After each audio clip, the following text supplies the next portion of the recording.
కొంచెం తగ్గాలండి, అలా మరిగించుకోవాలి. ఇక్కడ నేను 1 టేబుల్ స్పూన్ దాకా బెల్లాన్ని కూడా యాడ్ చేసుకుంటున్నాను. మీకు నచ్చకపోతే స్కిప్ చేసుకోవచ్చు. ఇదిగోండి క్వాంటిటీ కొద్దిగా తగ్గొచ్చింది.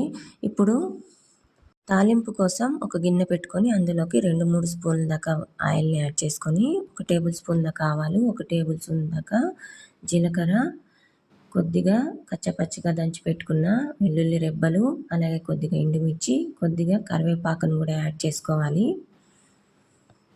ఇలా బాగా వేయించుకొని ఇదిగోండి ఇలా వేగాక స్టవ్ ఆఫ్ చేసుకొని మనం మరగబెట్టి పెట్టుకున్న ఈ టమోటా చారులోకి ఇలా వేయించుకున్న ఈ తాలింపుని ఇందులోకి యాడ్ చేసుకోండి, వేసేసుకోండి.